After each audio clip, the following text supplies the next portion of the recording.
ச்சே, என்ன இவன் சந்தோஷ் ஃபோனையும் அட்டன் பண்ண மாட்டேங்கிறான். இவனை நம்பி இந்த பொறுப்பை ஒப்படைச்சது ரொம்ப தப்பாக போச்சே. டாக்குமெண்ட் போய் சேரலன்னா ஆடிட்டர்கிட்ட பெரும் பிரச்சனை ஆகிடுமே.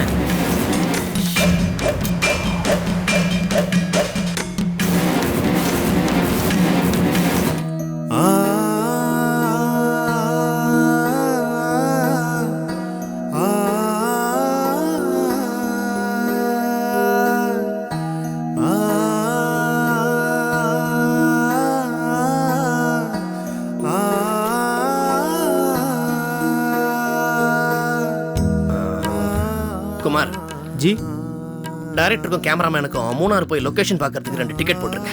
Okay G. அப்புறம் பாலா, சொல்லுங்க சார். நெக்ஸ்ட் 1 வீக் வேற எந்த கமிட்மெண்ட் வச்சுக்காதீங்க. கூடவே இருக்கு, ஏகப்பட்ட வேலை இருக்கு. கண்டிப்பா சார். இந்த இவர் இருக்காரு, அவர் பேர் என்ன, மோகன் குமார். அவர் மொபைல் நம்பர் இருக்கா?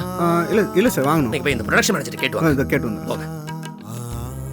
குமார் சொல்லுங்க. 42வது சீன்ல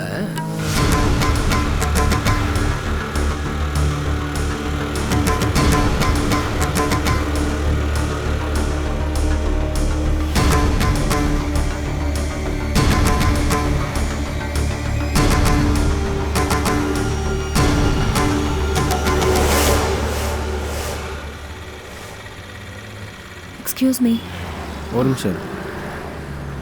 இந்த வானவில் கிரியேஷன்ஸ் எங்க இருக்கா? இந்த பில்டிங் தான் madam. Oh, thank you. Okay madam. இல்லை அட்ரஸ் சொல்லுங்க.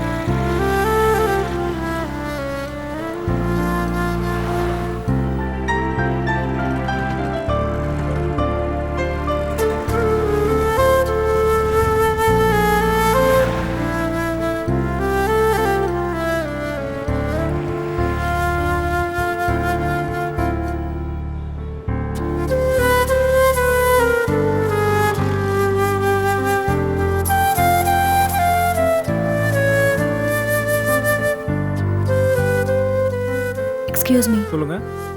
நான் மிஸ்டர் கதிரை பார்க்கணும். நீங்க யாரு? நான் பாரதி. ஆர்டிஸ்டா? இல்ல, நான் இவங்களை நல்லா தெரியுமே, கதிர் சாருக்கு வேண்டியவங்க. ப்ளீஸ் மேடம், நீங்க உட்காருங்க, நான் கதிர் சார்கிட்ட சொல்றேன். இப்படி உட்காருங்க மேடம்.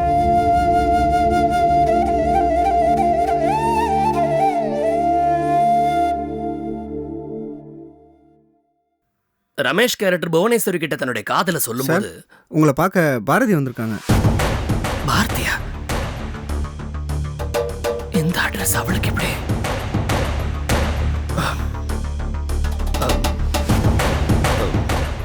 பாலா, ஒரு ஹெல்ப் பண்றீங்களா? அவங்க கிட்ட போய் நான் இங்க இல்லைன்னு சொல்லி அனுப்பிச்சிருக்கேன். ப்ளீஸ். சாரி சார், நீங்க வந்திருக்கீங்க, உள்ள இருக்கீங்கன்னு சொல்லி அவங்கள உட்கார வச்சுட்டு வந்திருக்கேன். ஏங்க அப்படி சொல்? சாரி பாலா, ப்ளீஸ் நீங்க போய் எதையாவது சொல்லி மேனேஜ் பண்ணி அவங்களை சமாளிச்சு அனுப்பிச்சிருக்கேன். ப்ளீஸ். கதிர் சார், நீங்க இருக்கீங்கன்னு சொன்னதும் அவங்க முகத்தில் அப்படி ஒரு ஹாப்பினஸ். அவங்க உங்ககிட்ட ஏதோ முக்கியமான விஷயம் பேச வந்திருக்காங்கன்னு நினைக்கிறேன். பாவம், அவங்கள ஏமாற்ற வேண்டாமே. ப்ளீஸ் போய் ஒரு நிமிஷம் நீங்க என்னன்னு கேட்டு வந்துருங்களேன். இங்க பாருங்க, நான் என்ன செய்யணும்னு நீங்க ஒண்ணு எனக்கு சொல்ல வேண்டாம். நான் சொல்றத நீங்க கேளுங்க.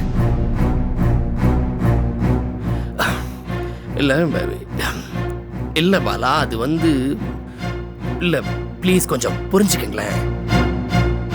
நீங்க அவங்க கிட்ட போய் கதிர் இங்க வேலை செய்யல, இனிமே இந்த கம்பெனிக்கு வரமாட்டான், நீங்களும் இனிமே இங்க வராதீங்கன்னு சொல்லி அனுப்பிச்சிருங்க. ப்ளீஸ் புரிஞ்சுக்கங்க. ப்ளீஸ். சரி சார்.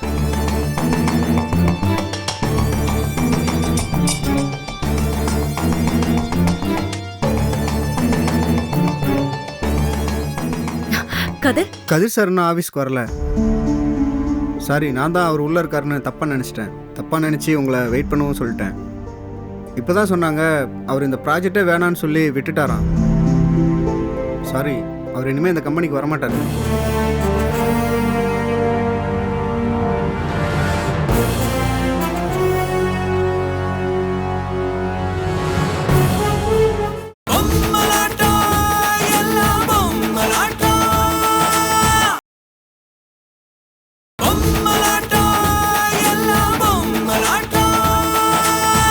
சாரி, அவர் இனிமேல் இந்த கம்பெனிக்கு வரமாட்டார்.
சொல்லிட்டீங்களா?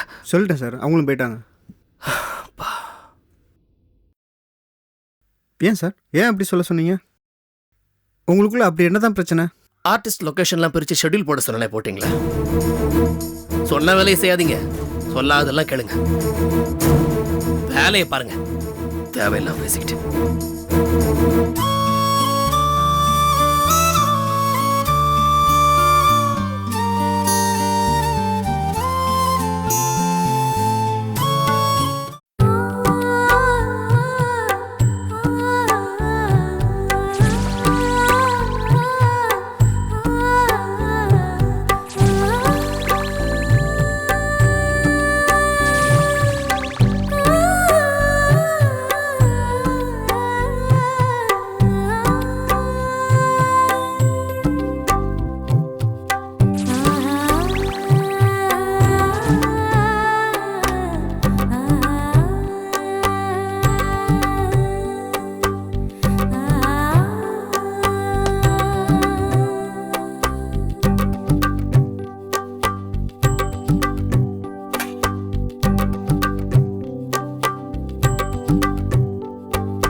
ஏங்க, பத்மினி கவனிச்சிங்களா? திருப்பதிலேருந்து வந்ததுலேருந்து நானும் அவளை கவனிச்சிட்டு தான் இருக்கேன். ஒரு மாதிரியாவே இருக்கா. கேட்ட கேள்விக்கு அவகிட்ட சரியான பதிலே இல்லை. தனக்கு தானே சிரிக்கிறா, அப்படியே கனவுல மிதக்கிற மாதிரியே இருக்கிறா. நீங்க அவளை கவனிச்சிங்களா? ஏன் அவளை நான் கவனிச்சு உங்ககிட்ட வாங்கி கேட்டிக்குவா? ஆமா, உங்க வீட்டுல பத்மினிக்கு மாப்பிள்ளை பார்க்க ஆரம்பிச்சிருக்காங்களாமே, அது ரொம்ப ரொம்ப கரெக்ட். உங்க வீட்ல இருந்து மாப்பிள்ளை போட்டோ அனுப்பிச்சிருந்தாங்களே, அது அவகிட்ட காமிச்சியா? இன்னும் காமிக்கலங்க. இதோ இப்பவே காட்டு. உடனே காட்டு. அத பார்த்துட்டு அவ இன்னும் கனவை அதிகமா காணட்டும். இதோ காட்டுறேன்.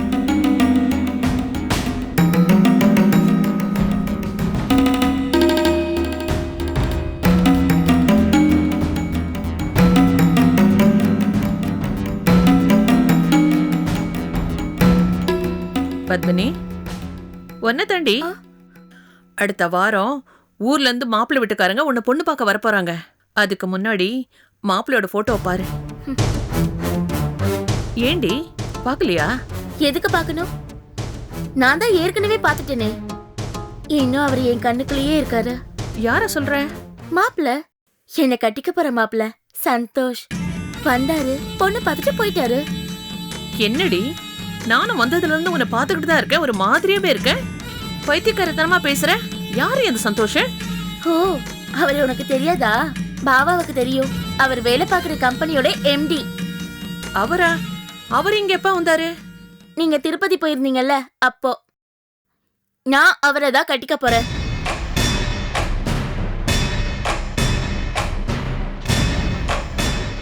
எங்க உங்க எம்டி சந்தோஷ் நம்ம வீட்டுக்கு எதுக்கு வந்தாரு? சந்தோஷ் நம்ம வீட்டுக்கா?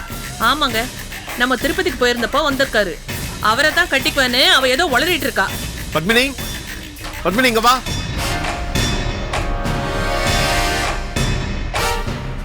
சந்தோஷ் இங்க எதுக்கு வந்தாரு? நீங்க கொடுக்க சொன்னீங்கல்ல, அந்த டாக்குமெண்ட்டை வாங்கிட்டு போக வந்தாரு. அத டிரைவர் பூபதி வந்து வாங்கிட்டு போனதா என்கிட்ட போன்ல சொன்ன. சந்தோஷ் தான் அப்படி பொய் சொல்ல சொன்னாரு. சந்தோஷ் இங்க எவ்வளவு நேரம் இருந்தாரு? அது அது வந்து பாபா, அவரு ரொம்ப ஸ்மார்ட். ஒரு பெரிய கம்பெனியோட எம்டின்னு கொஞ்சம் கூட பந்தாவே இல்லாம என்கிட்ட எவ்வளவு நல்லா பேசினாரு, பழகினாரு தெரியுமா? என்ன பேசினாரு, என்ன பழகினாரு? அது நான் சினிமாவிலே நடிக்கலாமா, அந்த அளவுக்கு அழகா இருக்கேனா. என்ன கல்யாணம் செஞ்சுக்கிறேன்னு சொன்னாரு. ஐயோ, இதையே திருப்பி திருப்பி சொல்லிட்டு இருக்கேன். அவ்வளவு பெரிய பணக்காரர் உன்னை எப்படி கல்யாணம் பண்ணிப்பாரு? அவர் எனக்கு ப்ராமிஸ் பண்ணியிருக்காருக்கா. ப்ராமிஸ் பண்ணாட்டி நான் அதுக்கு ஒத்துக்கிட்டு சம்மதிச்சிருக்க மாட்டேன். என்னடி என்னடி சொல்ற? அவர் உங்ககிட்ட தப்பா நடந்துட்டாரா? சொல்லுடி சொல்லுடி. அக்கா, அவரை ஏன் குத்த சொல்ற? தப்பு செஞ்சது நானும் தான்.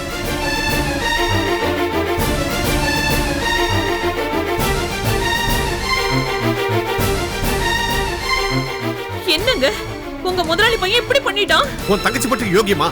அவளுக்கு புத்தி எங்க போச்சு? அவன் கல்யாணம் பண்ணிக்கிறதா வாக்கு கொடுத்ததா இவ சொல்றான். அவன் அந்த மாதிரி 1000 பேருக்கு சத்தியம் பண்ணியிருக்கான். ஐயோ, அது மட்டும் இல்ல, அவன் க்ளோஸ் ஃப்ரெண்ட் வர்கீஸோட பொண்டாட்டிக்கே நெக்லஸ் வாங்கி கொடுத்து அவன் வாழ்க்கையவே சீரழிச்சுமாம. இந்த விஷயம் எல்லாம் தெரிஞ்சுதான் அவங்க அப்பா அமெரிக்கால இருந்து இங்க வந்து உட்கார்ந்துருக்காரு. இப்ப என்னங்க பண்றது? இப்படி ஏமாந்து கெட்டு போய் நிக்கிறாள. போலீஸ்ல அவன் மேல கம்ப்ளைண்ட் கொடுத்துடலாமா? போலீஸ்ல கம்ப்ளைண்ட் ஆகும். ஒடி விழ. அவங்க பணக்காரங்க. பணத்தை வீசி எறிஞ்சா போலீஸ் அவங்க பக்கம் பேசுமா இல்ல நம்ம பக்கம் பேசுமா? அது மட்டும் இல்ல, சந்தோஷோட சித்தப்பா நடராஜ பத்தி உனக்கு தெரியாது? அவன் ஒரு பக்கா கிரிமினல். கள்ள கணக்கு எழுதி சொந்த அண்ணனையே ஏமாத்திக்கிட்டு இருக்கிறவன். அது மட்டும் இல்ல, சந்தோஷ் இன்னைக்கு இந்த நிலைமையில இருக்கான்னா அதுக்கு காரணமே அவன்தான். நாம மட்டும் போலீஸ்ல கம்ப்ளைண்ட் கொடுக்கறோம்னு தெரிஞ்சா அவன் நம்மள கொலையே பண்ணாலும் பண்ணிடுவான். சரி, கெடுத்த அவனுக்கே இவளை கட்டி வச்சிடலான்னா இவ வாழ்க்கை நல்லாவா இருக்கும்? அவன் இவளை விட்டுட்டு தினம் ஒருத்தைய தேடி போய்கிட்டு இருப்பான். நீங்க முதல்ல அவன் கம்பெனி வேலையை ராஜினாமா செய்யுங்க. நம்ம இந்த ஊர்லயே இருக்க வேண்டாம். நம்ம நெல்லூருக்கே போயிடுவோம். விஷயம் வெளியில தெரியறதுக்குள்ள சீக்கிரமா அவன் கல்யாணத்தை முடிச்சிருவோம்.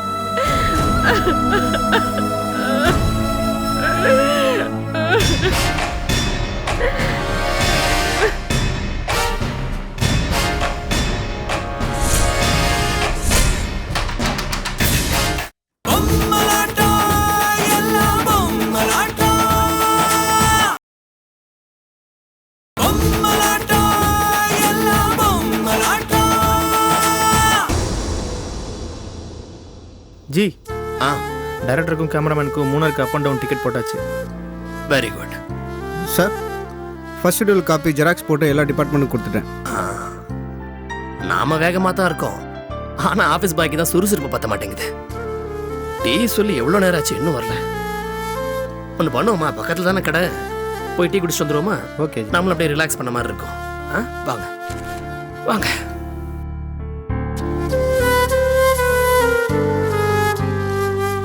மூணாறு லொகேஷன் பார்த்துட்டு வந்த உடனே இங்க ஷூட்டிங் போவோம் இல்லையா? அப்ப பிளானிங் எல்லாம் பக்காவா.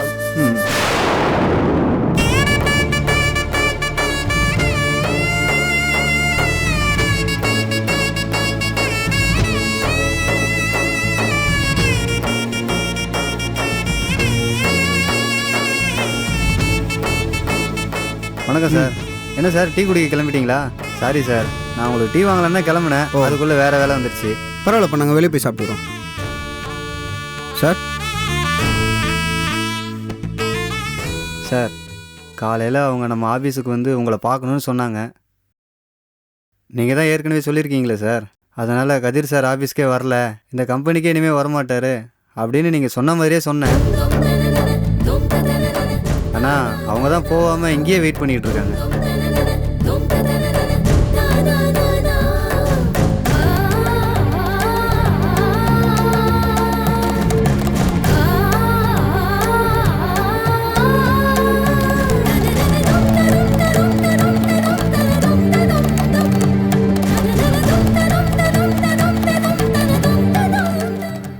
பாலா, நீங்க 2 பேர் போங்க, நான் வந்துடுறேன்.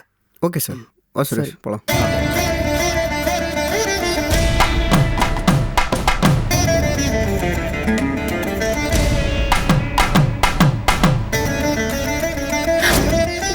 உன்னால எப்படிடா என் கூட பேசாம இருக்க முடியுது? என்னால ஒரே ஒரு செகண்ட் கூட உன்னோட நினைப்பு இல்லாம இருக்க முடியல. ஒண்ணு, காலம் முழுக்க நீ உங்களுக்காக உழைச்சிட்டே இருக்கணும். அப்படி இல்லனா இப்ப வந்திருக்கேன் அந்த பெரிய இடத்து சம்பந்தம், அந்த சம்பந்தத்துக்கு நீ தலையாட்டணும். கதர், ப்ளீஸ் தயவு செஞ்சு என்ன புரிஞ்சுக்க. புரிஞ்சுக்கிட்டேன். உனதான் இப்ப நல்லா புரிஞ்சுக்கிட்டேன். அப்ப இத்தனை நாள் நீ வந்து என்கிட்ட நடிச்சிருக்க. இத்தனை நாள் நீ வந்து டைம் பாஸ்க்காக என் கூட சேர்ந்து ஊரை சுத்தி இருக்க.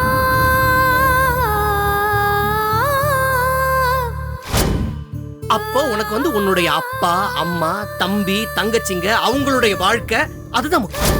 நான் முக்கியம் இல்ல. நம்ம காதல், கல்யாணம் இது எதுவுமே முக்கியம் இல்ல. அப்படிதானே?